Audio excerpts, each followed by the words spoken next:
March 21 ഈ തീയതിയിൽ തിരുസഭ അനുസ്മരിക്കുന്ന വിശുദ്ധർ: വിശുദ്ധ സെറാഫിയോൺ, വിശുദ്ധ നിക്കോളാസ് വോൺ, വിശുദ്ധ ഫിലമോൺ, വിശുദ്ധ ദൊമ്നൂനൂസ്, വിശുദ്ധ ലുപ്പിസിനൂസ്.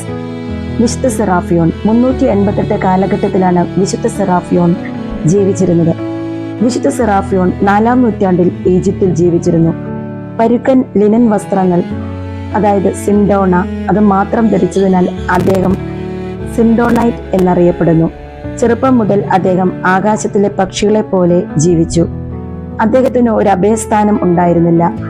അപ്പം വാങ്ങാൻ പണമില്ലാത്തതിനാൽ ദിവസങ്ങളോളം അദ്ദേഹം ഭക്ഷണം കഴിച്ചില്ല. തണുപ്പിൽ നിന്ന് വിറയ്ക്കുന്ന ഒരു യാചകനെ കണ്ടപ്പോൾ അദ്ദേഹം തന്റെ സിൻഡോൺ അദ്ദേഹത്തിന് നൽകി. അർദ്ധനഗ്നനായി അവശേഷിച്ചു. തന്റെ സ്വന്തം സമ്പത്തും വിശ്വസ്തരായ സന്ദർശകർ തനിക്കായി നൽകിയതെല്ലാം ദരിദ്രർക്ക് വിറ്റ് വിതരണം ചെയ്തുകൊണ്ട് മനുഷ്യ സ്നേഹത്തിന്റെയും കാരുണ്യത്തിന്റെയും ഒരു പ്രധാന ഉദാഹരണമാണെന്ന് അദ്ദേഹം തെളിയിച്ചു. പിന്നീട് അദ്ദേഹം ഒരു സന്യാസിയായി മാറുകയും തെറ്റൈസ് മരുഭൂമിയിൽ താമസിക്കുകയും ചെയ്തു. ദൈവവചനം പല വിധത്തിൽ പ്രചരിപ്പിക്കുന്നതിൽ അദ്ദേഹം സമർപ്പിതനായിരുന്നു. ദാരിദ്ര്യവും ആശാനിഗ്രഹവും ഏകാന്തതയും നിരന്തരം അദ്ദേഹം അഭ്യസിച്ചു പോന്നു. ഒരു പട്ടണത്തിലുണ്ടായിരുന്ന ഒരു വിഗ്രഹാരാധകന്റെ അന്ധത കണ്ട് സെറാഫിയോൺ 20 നാണയത്തിന് തന്നെ അയാൾക്ക് അടിമയായി വിറ്റുകൊണ്ട് അദ്ദേഹത്തെ വിശ്വസ്തതാപൂർവ്വം സേവിച്ചുകൊണ്ടിരുന്നു. യജമാനൻ മാനസാന്തരപ്പെട്ടപ്പോൾ ആ 20 നാണയം തന്നെ തിരികെ കൊടുത്ത് സ്വതന്ത്രനായി. യജമാനൻ പണം വേണ്ടെന്ന് പറഞ്ഞെങ്കിലും സെറാഫിയോൺ ആ പണം മുഴുവൻ തിരികെ കൊടുത്തു. വീണ്ടും ഒരു വിധവയെ സഹായിക്കാനായി വേറൊരു യജമാനന് തന്നെ വിറ്റ് പണം വിധവയ്ക്ക് നൽകി. ആത്മീയവും ലൗകികവുമായ സേവനം വഴി വീണ്ടും സ്വാതന്ത്ര്യം നേടി. മാത്രമല്ല, യജമാനൻ അയാൾക്ക് ഒരു കുപ്പായവും മേലങ്കിയും ഒരു സുവിശേഷ ഗ്രന്ഥവും സമ്മാനം കൊടുത്തു.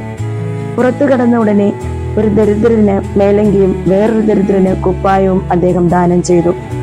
അങ്ങനെ സെറാഫിയോൺ കടന്നു പോകവേ ആരാണ് തന്നെ ഇപ്രകാരം നഗ്നനാക്കിയതെന്ന് ഒരു വഴിയാത്രക്കാരൻ ചോദിച്ചപ്പോൾ സുവിശേഷ ഗ്രന്ഥം തുറന്നു കാണിച്ചുകൊണ്ട് ഗിരിപ്രഭാഷണം ചെയ്ത ക്രിസ്തുവാണെന്ന് മറുപടി നൽകി. ഈ സുവിശേഷ ഗ്രന്ഥം വീണ്ടും അയാളോട് പറഞ്ഞുകൊണ്ടിരുന്നു: നീ പോയി നിനക്കുള്ളതെല്ലാം വിറ്റ് ദരിദ്രർക്ക് കൊടുക്കുക. ആ സുവിശേഷ ഗ്രന്ഥവും സെറാഫിയോൺ വിറ്റ് ദരിദ്രർക്ക് നൽകി. അന്യരുടെ ശാരീരികവും ആത്മീയവുമായ നന്മയ്ക്ക് വേണ്ടി സെറാഫിയോൺ തന്റെ ജീവിതം മുഴുവൻ ഒഴിഞ്ഞുവെച്ചു. 2 കൊല്ലം സേവിച്ചാണ് ഒരു മനീക്യൻ പാഷണ്ടിയെ മാനസാന്തരപ്പെടുത്തിയത്. റോമിലേക്ക് പുറപ്പെട്ട വിശുദ്ധൻ ഒരു കപ്പലിൽ കയറി. അവിടെ നാവികർക്ക് തന്റെ യാത്രയ്ക്കൊന്നും നൽകാൻ അദ്ദേഹത്തിന് കഴിഞ്ഞില്ല. ഇത് കണ്ട് നാവികർ അദ്ദേഹത്തെ നിന്ദിക്കാൻ തുടങ്ങി. എന്നാൽ അദ്ദേഹം 5 ദിവസത്തേക്ക് ഒന്നും കഴിച്ചില്ല. പിന്നീട് അവർ അദ്ദേഹത്തിന് ഭക്ഷണം നൽകി. റോമിൽ ഒരു സന്യാസിയായി യാത്ര തുടർന്നു. വീട് തോറും ഒന്നുമില്ലാതെ തനിക്ക് മയൽക്കാരനും വേണ്ടി ആത്മീയ സമ്പത്ത് മാത്രം അദ്ദേഹം ശേഖരിച്ചു. ഒടുവിൽ അദ്ദേഹം ഈജിപ്തിലേക്ക് മടങ്ങിപ്പോയി. അവിടെ തന്റെ 60-ാമത്തെ വയസ്സിൽ നിത്യസമ്മാനത്തിനായി വിളിക്കപ്പെട്ടു. വിശുദ്ധ സെറാഫിയോണെ, അങ്ങ് ചെയ്തതുപോലെ ഞങ്ങൾക്കുള്ളതെല്ലാം മറ്റുള്ളവർക്ക് നൽകിക്കൊണ്ട് ദൈവത്തിന് അനുരൂപരായി ജീവിക്കുവാൻ ഞങ്ങളെ അനുഗ്രഹിക്കുവാൻ പിതാവായ ദൈവത്തോട് നിരന്തരം മധ്യസ്ഥം വഹിച്ച് പ്രാർത്ഥിക്കണമേ.